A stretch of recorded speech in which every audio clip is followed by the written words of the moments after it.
미국 통으로부터 듣는 정상회담 이야기 해야 되는데 일단은 이게 두 갈식으로 한번 가볼까요? 지금 문재인 대통령하고 트럼프 대통령하고의 한미 정상회담 잘 되겠습니까? 글쎄요. 우선 뭐 이런 얘기를 드려야 될지 모르겠는데요. 바로 쏟아내세요. 바로 어쨌든 후보 시절에 정확하게 말씀드리면 나는 우리는 평양을 먼저 가겠다. 갈 의지가 있다. 사실은 평양을 먼저 가겠다는 표현도 아니었습니다. 그만큼 남북 대화를 중시하겠고 평양을 먼저 갈 의지가 있다 하니까 막 보수 언론에서 막 이러다가 지금 이제 결국 이제 미국을 먼저 가시는데 뭐 보수 언론은 뭐 여러 가지 기대한다 뭐 어쩐다 하겠지만 또 자기네들 어떤 그게 또 안 맞아지면 사드라든지 또 막 비난을 하겠죠. 흔들기 말하자면. 그래서 그 점이 이제 문재인 정부한테 좀 아쉽고요. 우리 문제는 뭐냐면 굳이 그 약간 급한 이렇게 꼭 그렇게 급하게 해야 되느냐는 게 좀 제 입장에서 아쉬운데 또 반대로 생각하면 또 정권 청와대 쪽이나 문재인 정부 쪽에서는 어떤 안정이라든지 여러 가지 이제 국가 어떤 지도자 집권자로서 어떤 그런 측면이 강했던 것 같고 그렇게 솔직히 말씀드리면 큰 기대는 하지 않습니다. 지금 상황이라는 게 제가 오늘 이번 주 아마 시사전에 나갈 건데 결국 기싸움에서 이길 수 있느냐 이래가지고 좀 비관적으로 보는까지 오늘 써버렸는데 그건 내가 문재인 대통령을 조금 뭐 마이너스 나쁘게 보는 그런 게 아니라 여러 가지 지금 상황들이 국제관계 상황들이 그 문재인 정부가 초기에 후보 시절이나 이렇게 담아왔던 게 많이 이렇게 그렇게 되어갈 가능성이 점점 더 약해지고 있다. 현실적으로는 뭐 그대로 얘기를 다 하라니까 우리의 지금 외교안보 라인에 등장하는 사람들이 그렇게 과거의 공약들을 이행할 수 있는 사람들이 아닌 것으로 많이 이렇게 등장하고 있다. 이건 뭐 상당히 걱정이 많이 됩니다. 단 한 가지는 감인데 감으로는 장기적으로는 결국 문재인 대통령이 갔다 와서 무언가는 생각하지 않겠는가. 장기적으로 남북 대화 문제라든지. 근데 일단 이번 워싱턴 가는 거는 그렇게 기싸움에서 이기지 못할 것이다. 반론. 예. 이를테면 대통령이라고 하는 게 아무리 뭐 이상한 망난이라고 해도 예. 탄핵까지 거론될 마당인 정도로 상황이 입지가 어렵잖아요. 그렇죠. 그러면 이제 외교에 있어서 국제적으로는 미국의 뭐 여러 가지 그러니까 현안들 중에 하나가 북핵 해결에 관련된 부분일 거 아니에요. 예. 물론 이제 북한이 그렇게 핵무기를 개발해 줌으로써 자기들의 입지가 더 좋아지는 측면도 있지만, 근데 사실 북핵이라고 하는 거는 북한이 미국과 이야기하려는 일종의 도구와 수단인 거지 않습니까? 그렇죠. 한국과는 아무 상관 사실 없는. 예. 근데 그 상황에서 트럼프가 우리가 그러니까 부정적 이미지로만 바라보면 트럼프가 뭐 문재인 대통령에게 뭘 대단히 해줄 것 같지는 않다 이렇게 생각할 수도 있지만 한편으로 트럼프건 문재인 대통령이건 둘 다 뭔가 성과를 내야 되잖아요. 그렇죠. 어떤 합의를 도출해 냈을 때 양국 국민이 봤을 때 서로 만족할 만한 그런 성과를 내야 되잖아요. 그게 국내용이라고 제가 오늘 이번 주에 썼는데 둘 다 국내용이 됐습니다. 둘 다 국내용이다. 사실 이 지금 초기 우리 문재인 정부를 이렇게 좀 이렇게 국제 관계학적으로 하면 혹시 막 비판한다까봐 지금 출발한 정부를 좀 그런 문제가 있었지만 어쨌든 말할 건 말해야 되니까요. 그런 게 있고 맞는 얘기입니다. 그래서 이제 트럼프도 뭔가 보여주려 하는데 이런 게 있습니다. 이제 여담마다 트럼프는 제가 썼지만은 실제적인 북한 위협보다 CIA 정보 매일 보고받습니다. 뭐 마이크 폼페오 그 CIA 국장이 이틀 전에 하루에도 매번 전화 와서 아주 괴롭다고 북한 문제 물어가지고 트럼프가 뭐 그렇게까지는 하지 않고요. 보고받는데 트럼프가 진짜 장사꾼이기 때문에 진짜 뭐랍니까 관심을 두는 건 미국 언론 보도입니다. 그렇게 북한이 미사일을 쏘면 쏜 거는 별거 아니다. 다 봤거든요. 자기들 안대로. CNN 방송하죠. 폭스 뉴스 때리죠. 뭐 브레이킹 뉴스 나오면 국민들이 불안하거든요. 미국들이. 북한 당연히 그걸 노리는 거예요. 사실은. 그게 더 영향을 끼치는 겁니다. 그런 의미니까 그렇다는 의미고 제가 이제 아까 말씀드린 이런 거는 하나의 저희도 기대감이 되지만 일단 그 부분은 동의를 할 겁니다. 그 부분에 대해서는 이제 막 휘감 없는 것처럼 내가 문재인 대통령하고 다 동의했다. 아주 자세 취하고 하겠죠. 골프 못 치러 가는 게 아쉽겠죠. 문재인도 싫어하니까. 뭐 아마 골프 그런 거 다 할 건데, 그건 할 거예요. 근데 이제 우리가 얻어와야 될 게 있잖아요. 문재인 대통령이 얻어와야 될 게 이제 뭔가 우리가 약간 강조한 게 이제 뭐 2단계라도 하지만 대화, 북과의 대화라든지 북한과의 대화라든지 우리 어떤 주도권이라든지 이 부분에 대해서 과연 어디까지 뭐 물밑이든 뭐든 용납하겠느냐 하는 그 부분이 참 조금 어렵지 않을까. 그 우리 대통령이 얻어와야 될 부분이 없지 않는가. 예를 들어서 지금 말씀하신 이런 문제가 있는 거예요. 그러면 강력한 제재에 합의했다. 사드도 하기로 했다. 기존 뭐 전략 등등 다 이렇게 강하게 나가버리면 어떤 측면에서 문 대통령이 참 멍한 거 아닙니까? 예. 예, 그럴 가능성이 80% 이상이다는 거죠. 최근에 이제 문정인 특사 논란도 있고, 그렇죠. 그리고 계속해서 나오는 메시지들은 사드 배치를 안 하려고 하는 게 아니다 그런 메시지를 계속 보내고 있잖아요. 그렇죠. 그거는 이제 사전 정지 작업 그런 용도인 거죠. 분위기 안 깨려고. 그러니까 이제 그 부분이 참 애매한데요. 묘한데 지금 그렇게 이제 사실 미국 쪽에서는 언론 보도에서 약간 하긴 하지만 뭐 같이 갔던 우리 문정인 교수님하고 같이 갔던 뭐 의원도 그랬지만은 뭐 그렇게 그걸 뭐 한국 너거 봐라 너거 뭐 사드 뭐 안 해? 또 뭐 이렇게 강력하게 그렇게 강력한 건 아니에요. 왜냐면 어제 18명의 의원들이 또 이제 저 누굽니까 트럼프한테 서한을 보내갖고 한국 왜 그래 사드 늦어지느냐 뭐 절차 어쩌고 강력하게 해라 이래갖고 뭐 조선일보 뭐 제가 며칠 말하지 이런 또 크게 쓰던데 18명이에요. 18명. 그분들 항상 그래 하는 매파 의원들이에요. 예. 그리고 또 굉장히 쓰고 그분들은 뭐 항상 그래 해요. 그 내가 얘기 다 드리면 그분들 제 후원자들 이렇게 명단 보면 쫙 누군지 나와 있습니다. 뭐 로키드 마틴 뭐 이렇게 보잉 이렇게 안 할게요. 말 안 했습니다. 예. 그런 흐름이니까 그건 그거고 우리가 이제 뭔가 얻어와야 될 부분이 있는데 저는 이번 정상회담에 있어서 굉장히 초당적인 그러니까 공화와 민주당 상하원이 모두 다 문재인 대통령을 적극적으로 환영하고 또 합동연설을 요청할 만큼 문재인 대통령의 입에서 어떠한 얘기가 나오는가를 미국 정가가 기다리고 있다라는 느낌이 들어요. 이게 이제 한번 여쭤보고 싶은 게 우리가 지금 트럼프가 탄핵 위기고 뭐 야당한테 쫓기고 언론한테 쫓기는 것처럼 보여지지만 그동안 있었던 5번의 보궐선거에서 취임이 압승을 거뒀어요. 쉽게 말해서 언론이나 정당들은 트럼프를 공격하고 있지만 정작 국민들은 지금의 공화당과 트럼프 정부의 30%의 지지율임에도 불구하고 오전 전승의 보궐선거 승리를 줬단 말이죠. 이렇다고 보면 대내외적으로 보여지는 것보다 트럼프의 지지율, 국민 지지율은 상당히 높은 편이다. 따라서 이거에 그 트럼프 저지에 실패한 공화당이 아닌 민주당 쪽에서 문재인 탄핵을 통해서 등장한 세계적인 이슈를 끌고 있는 민주적 대통령 문재인을 자기네들이 트럼프 견제를 위한 용도로 활용하려 할 것이고 반대로 그걸 막으려고 하는 트럼프의 입장에서는 뭐 민주당의 기세를 또는 민주당과 문재인 대통령하고의 어떤 5월 동조를 막아내기 위해서 어느 정도 대한민국에도 일종의 단근을 던져야 되지 않느냐 하는 지적도 있는데 그 부분에 대해서는 어떻게 생각하세요? 앞부분에는 좋은 지적인데 우리 시간 어제죠. 대법원에서 지금 반이민 행정명령이 이제 뭐 저기 1심 법원 그다음에 저 연방 항소법원 2심에서 다 이렇게 이제 막혀져 가지고 트럼프가 이제 못했습니다. 행정명령을. 어제 대법원에서 이겼어요. 물론 최종 뭐 첫 공판은 10월 달에 하지만 일단 그 발효해라고 대법원에서. 왜냐하면 닐 고서치 한 명을 임명해 가지고 5대 4가 돼 있거든요. 그래서 제가 다음 주에는 이제 뭐 또 매체에다가 트럼프 재선은 뭐 유력하다 이렇게까지 쓸까 하는데 저는 원래 트럼프 파기 때문에 그 말씀 중에 하나는 첫 번째 그게 지금 되는 이유가 한 가지 제가 저번에도 말씀드렸지만 이게 미국을 바라볼 때 전체적으로 여론은 굉장히 악합니다. 지지율이 뭐 38%, 36% 이런데 미국의 정치에 관심을 가진 층은 50%만 보시면 됩니다. 그리고 그 사람들이 또 이렇게 올라가서 투표권 행사하고 이렇게 해야 되는 거거든요. 그러니까 트럼프 지지자도 더 열광적이니까 그게 더 나온다 이거죠.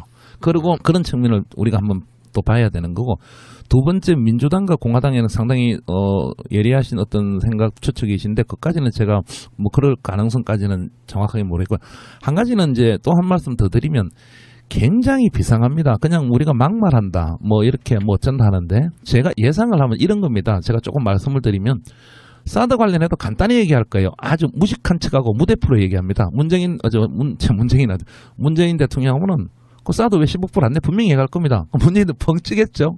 아니, 우리 문재인 스타일에 뭐 사드는 주한미군에서 우리 전략적 공동으로 지금 배치한 건데 그건 한국이 부담할 부분이나 이렇게 하면 그래요? 그게 또 그렇게 모르는 척하고 배치됐어요?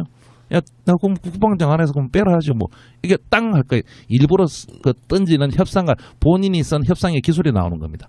그렇게 던지는 겁니다. 그러니까 무대뽀로 무식한 척, 에이 그거 해야지. 왜 안 하고 있어? 이런 식으로 던진다는 거죠. 예의 없이. 우리 뺀다고.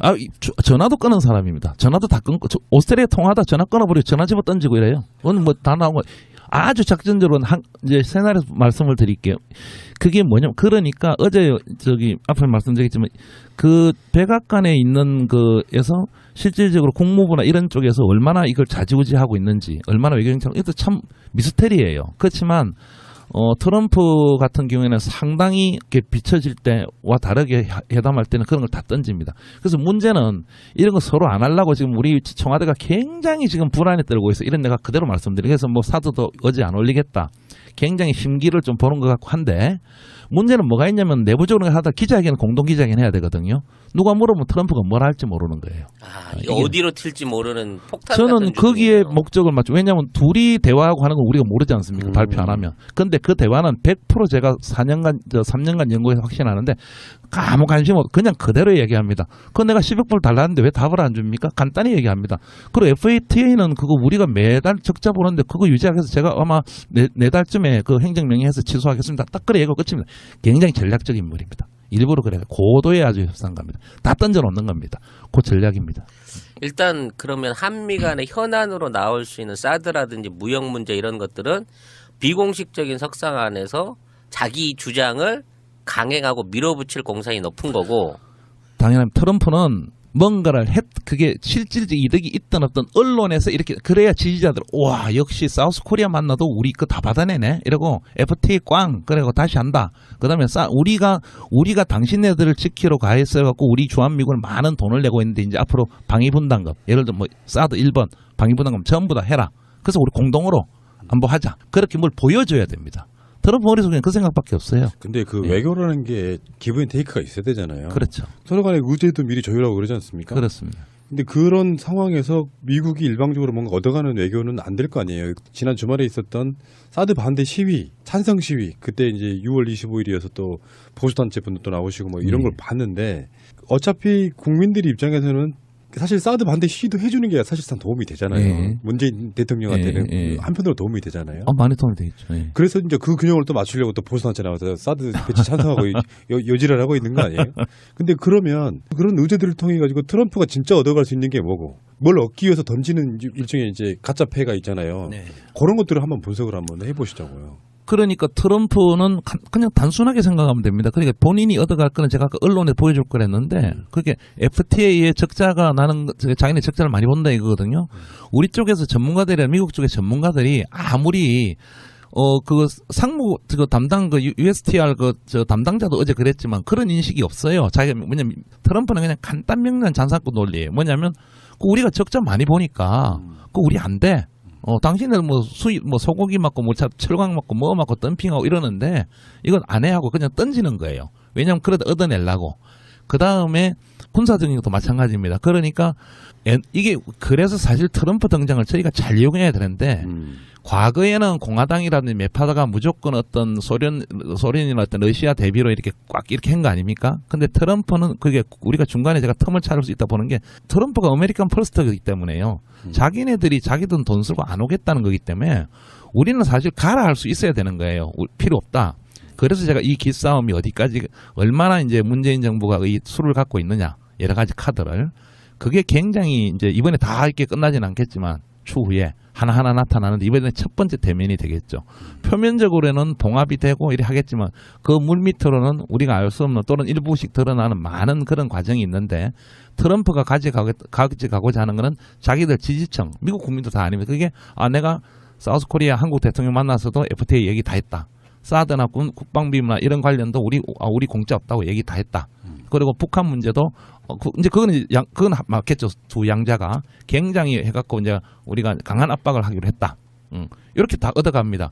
근데 우리는 보십시오. 우리는 북한 문제에도 대화라는 부분 얻어야 될 거 아닙니까? 그다음에 FTA도 우리가 그대로 가든지 합리적인 걸 얻어야 되는 거잖아요. 지금 사드는 우리도 마찬가지잖아요. 우리는 중국 문제하고 또 협의를 해야 되는 묘한 상태잖아요. 여기에서 과연 우리는 무엇을 얻어올 건가? 이게 참 딜레마죠. 예, 그런 상황이죠. 그 국빈으로 초청받아 간다 그래서 외교적으로 대접을 잘 해주고 뭔가 선물 보따리를 줄 거다라는 기대는 너무 우리가 안일하게 생각하는 건가요, 그러면? 선물 보따리 없습니다. 오히려 우리가 제가 이런 얘기를 드릴까요?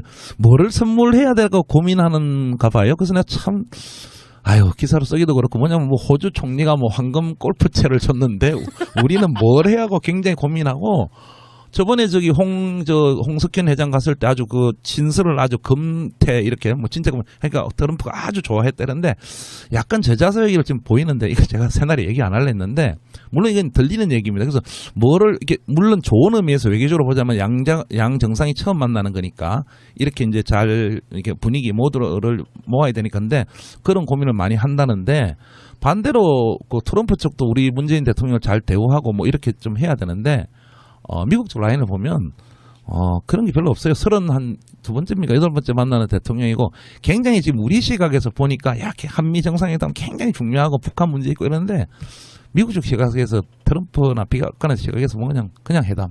네. 그러니까 그럴 수 있죠. 네. 국빈도 아닙니다. 이번 방문. 그렇다고 뭐 네. 한국이 그렇게 존재가 없는 나라는 아니지만 네. 우리나라 대통령이 아프리카나 아시아의 굉장히 조그만 나라의 정상과 회담하는 거랑 사실상 비슷한 느낌일 수도 있다는 생각을 해봐요. 근데 지금 그 백악관 안에 어떤 구조들이 네. 정상적인 관료 형태로 유지되고 있는 게 아니라 자기가 깔아놓은 부하들, 영입한 사람들이나 영입 인사들이나 심지어는 뭐 사위 이런 애들이 백악관을 다 장악하고 있기 때문에 우리도 외교적으로 접촉할 만한 라인을 찾기가 쉽지 않다 뭐 이런 지적이 있거든요. 어제 뉴욕 타임즈도 저 렉스 틸러슨 어제 저이 참 헛개비다. 뭐 이렇게 보도를 뭐 해kop이다는 제 판단이고요. 제 분석이었는데 보도했는데 좋으신 지적인데요. 이 새날에 처음 봤는데 이게 최순실 프레임이 백악관이 그대로 운영합니다. 예. 근데 최순실 뭐 박근혜 그는 그냥 장난이고요. 그거는 뭐 말도 안 되는 건데 그게 무슨 얘기냐면 실질적으로 좀 이제 말씀을 드리면 제러드 쿠셔너가 사위입니다. 이방카 그게 딸이 이방카 뭐 그 회사도 갖고 있잖아요. 이방카 트럼프가 딸이고 가끔 TV 보시면 딸이 있지 않습니까? 사위가 바로 제러드 쿠셔너인데 변호사고 기업가고 베나탄 중심으로 있었는데 이 친구가 지금 백악관 선임 고문을 가 있습니다. 그 외에 여러 명의 지금 실권자들이 있었는데 거의 다 밀려나는 형국이고 그 채권들이 지금 실권자입니다. 사실 이건 제가 분석적으로 말씀드리면 일례로 얼마나 비상하냐면 이런 겁니다. 제가 아까 트럼프가 막 던진다 했는데 멕시코나 뭐 이런 회담에 전화 막 끊어버리고 그래 우리 뭐 한 멕시코 협의 파기야 딱 그냥 던져버렸어요. 재떨이 던지듯이. 그러고 쿠시노가 살살 전화합니다. 그쪽 정상 그쪽 라인에 고위청 이제 뭐 청오리 같은 청와대 하면서 그쪽은 황당할 거 아닙니까? 이거 막 나오네. 그냥 다 깨져버리거든요. 우리는 그냥 탈퇴 없는 걸 하겠다. 폐기하겠다. 이러고 살 전화해갖고 그쪽도 당황하잖아요. 갑자기 우리도 한미 FTA 내일부터 파기입니다. 이러면 굉장히 당황할 거 아닙니까? 일단 저게 외교도 적으로도 안 맞고 저 사람 진짜 뭐 괴짜네. 뭐 또라이네. 뭐 이랬는데 살 전화해가지고 싹 합의를 합니다. 이렇게 사위가. 실권자. 그게 지금 이스라엘 정책, 중동 정책의 실권자라 나옵니다. 이 한반도는 어제도 뭐 굉장히 우리 외신들이나 우리나라가 굉장히 우선순위로 둔다는데 미 백악관이 우선순위를 안 두고 있어요. 제가 국정의 전문가인데 뭐 바빠서 시리아, 중동, 뭐 이스라엘, 뭐 사우디 뭐 여러 가지 문제들이 많거든요. 물론 문제는 있지만은 그러니까 제레드 쿠시노도 아직 한반도 문제는 파악을 못하고 있고 여기는 또 동아시아 차관 라인들이 별로 지금 없어요. 그러니까 사실 팁을 하나 드리면 장기적으로 문재인 정부는 그건 현실이니까 그쪽 백악관이 굴러가는 제레드 쿠시노 사이라든지 이런 라인을 잡아야 되겠죠. 그러면 무슨 얘기냐면 국무부 장관도 있고 미국 국방부 장관 매티스도 있고 이렇게 해서 외교들이 매일 이렇게 안을 만들어 올리지만 결국 현실적으로는 트럼프가 결정할 거 아닙니까?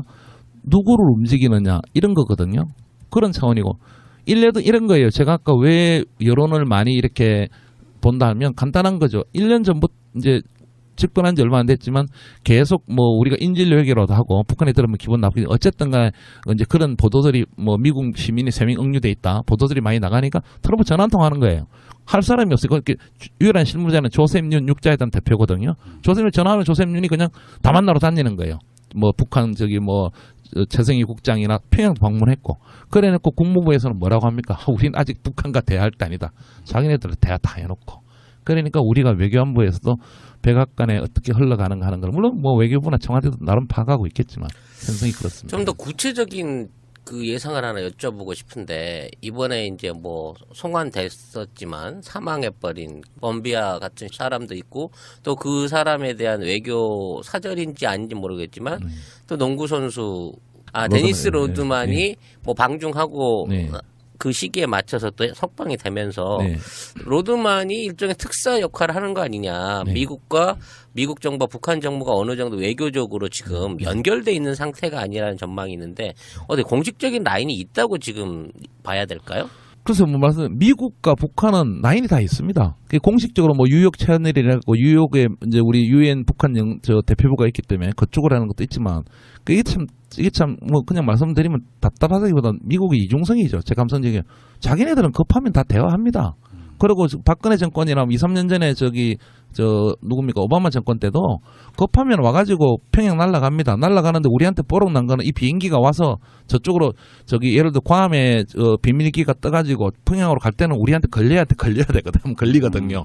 그래서 우리가 알아갖고 뭐 동아일보 이런 데 특정하고 비밀 방북했다는데 심심하면 가는 거예요. 그래서 지금 요번에 한미 협상 할 때도 굉장히 그 기술을 잘 써야 된다는 게 문 밑으로는 우리가 엄한 얘기를 다 해야 되는 겁니다. 당신네들은 그 뭐라고 하느냐면 그렇게 하니까 미국물은 그거는 인권의 문제였기 때문에 이제 석방의 문제 우리는 만났다 이렇게 발뺌을 하는데 인권의 문제 따지면 우리나라가 더 많지 않습니까? 남북 이산가족이 더 뭐다. 국무부나 미국이 북한 만나듯이 하면 우리는 내일이라도 당장 만나야 됩니다. 근데 왜 보수언론이나 이런 데는 뭐 미국 그런 건 부각도 안 하고 그렇지 않습니까? 라인이 다 있고 언제든지 만나고 불과 얼마 전에 조셉윤이 그렇게 하면서 육자전 대표라는 사람이 그거 다 노르웨이에서 만났다 인정하고 또 평양도 갔다 왔잖아요. 물론 원비어 데리고 왔지만은 다는 못 데리고 어쨌든 자기네들 인권적으로 그런다는데 우리는 남북 관계에 못할 이유가 뭐 있습니까? 그렇지 않습니까? 그런 거를 잘 파고들어야 되겠죠. 조신 아주 지적이 있어요. 비밀 접촉이든 뭐 공식 접촉은 북미 간에는 늘 있고 지금도입니다. 오늘도 뭐 할지도 몰라요. 둘 다 국내용이다. 사실 이 지금 초기 우리 문재인 정부를 이렇게 국제 관계학적으로 하면 혹시 막 비판한다까봐 지금 출발한 정부를 좀 그런 문제가 있었지만 어쨌든 말할 건 말해야 되니까요. 그런 게 있고 맞는 얘기입니다. 그래서 이제 트럼프도 뭔가 보여주려 하는데 이런 게 있습니다. 이제 여담마다 트럼프는 제가 썼지만은 실제적인 북한 위협보다 CIA 정보 매일 보고받습니다. 뭐 마이크 폼페오 그 CIA 국장이 이틀 전에 하루에도 매번 전화 와서 아주 괴롭다고 북한 문제 물어가지고 트럼프가 뭐 그렇게까지는 하지 않고요. 보고받는데 트럼프가 진짜 장사꾼이기 때문에 진짜 뭐랍니까 관심을 두는 건 미국 언론 보도입니다. 그렇게 북한이 미사일을 쏘면은 쏜 거는 별거 아니다. 다 봤거든요. 자기들 안대로 CNN 방송하죠.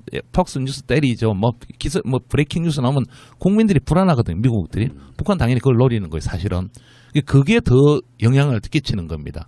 그런 의미니까 그런다는 의미고.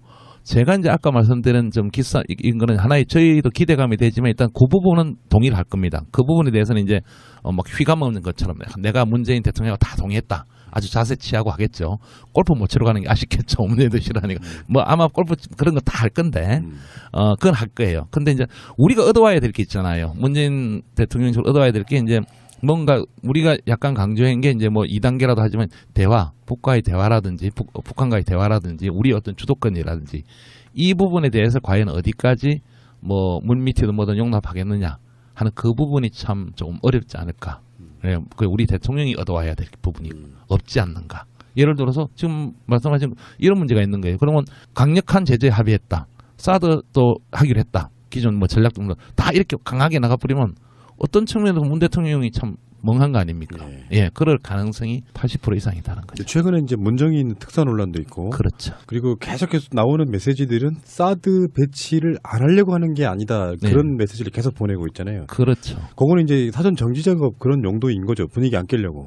그러니까 이제 그 부분이 참 애매한데요, 묘한데 지금 그렇게 이제 사실 미국 쪽에서는 언론 보도에서 약간 하긴 하지만 뭐 같이 갔던 우리 문정인 교수님하고 같이 갔던 모 의원도 그랬지만은 뭐 그렇게 그걸 뭐 한국 너거 봐라 너거 뭐 사드 뭐 안 해? 또 뭐 이렇게 그렇게 강력한 건 아니에요. 왜냐면 어제 18명의 의원들이 또 이제 누굽니까 트럼프한테 서한을 보내갖고 한국 왜 그래 사드 늦어지느냐 뭐 절차 어쩌고 강력하게 해라 이래갖고 뭐 조선일보 뭐 제가 며칠 말하지 이런 또 크게 쓰던데 18명이에요. 18명. 그분들 항상 그래 하는 매파 의원들이에요. 예. 그렇게 또 굉장히 쓰고 그분들은 뭐 항상 그래 해요. 그 내가 얘기 다 드리면 그분들 제 후원자들 이렇게 명단 보면 쫙 누군지 나와 있습니다. 뭐 로키드 마틴 뭐 이렇게 보잉 이렇게 안 할게요. 말 안 했습니다.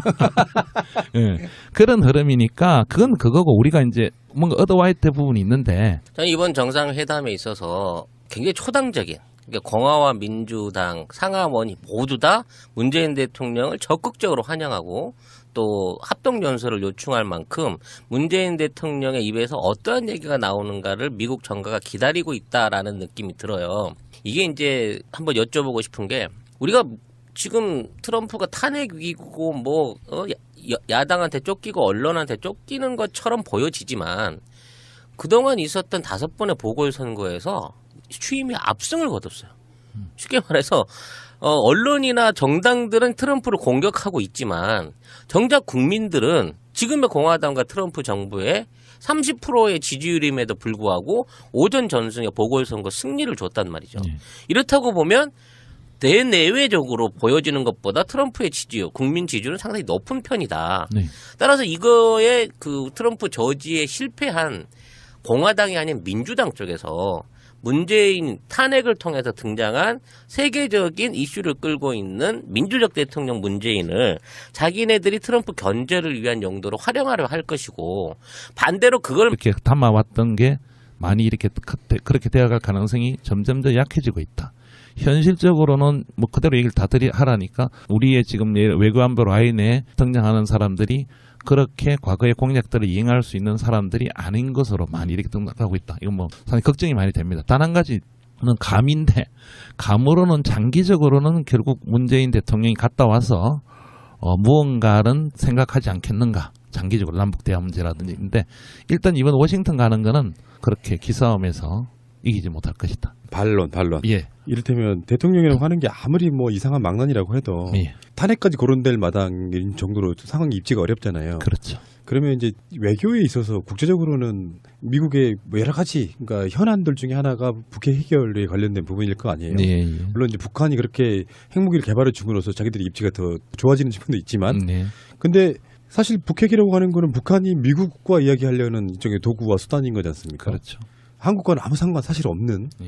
근데 그 상황에서 트럼프가 우리가 그러니까 부정적 이미지로만 바라보면 트럼프가 뭐 문재인 대통령에게 뭘 대단히 해줄 것 같지는 않다 이렇게 생각할 수도 있지만, 한편으로 트럼프건 문재인 대통령이건 둘 다 뭔가 성과를 내야 되잖아요. 그렇죠. 어떤 합의를 도출해 냈을 때 양국 국민이 봤을 때 서로 만족할 만한 그런 성과를 내야 되잖아요. 그게 국내용이라고 제가 오늘 문제 썼는데 둘 다 국내용이 됐습니다. 미국 통으로부터 듣는 정상회담 이야기 해야 되는데, 일단은 이게 두 갈식으로 한번 가볼까요? 지금 문재인 대통령하고 트럼프 대통령하고의 한미 정상회담 잘 되겠습니까?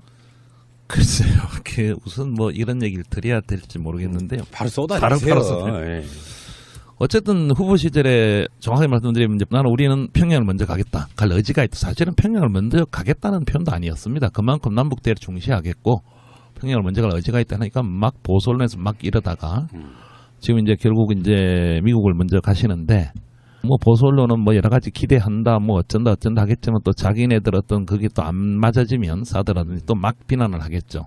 흔들기 말하자면. 그래서 그 점이 이제 문재인 정부한테 좀 아쉽고요. 우리 문제는 뭐냐면 굳이 그 약간 급한 이렇게 꼭 그렇게 급하게 해야 되느냐는 게 좀 제 입장에서 아쉬운데, 또 반대로 생각하면 또 정권 청와대 쪽이나 문재인 정부 쪽에서는 어떤 안정이라든지 여러 가지 이제 국가 어떤 지도자 집권자로서 어떤 그런 측면이 강했던 것 같고, 그렇게 솔직히 말씀드리면 큰 기대는 하지 않습니다. 지금 상황이라는 게 제가 오늘 이번 주 아마 시사전에 나갈 건데 결국 기싸움에서 이길 수 있느냐 이래가지고 좀 비관적으로 보는까지 오늘 써버렸는데, 그건 내가 문재인 대통령을 조금 뭐 나쁘게 보는 그런 게 아니라 여러 가지 지금 상황들이 국제관계 상황들이 그 문재인 정부가 초기에 후보 시절이나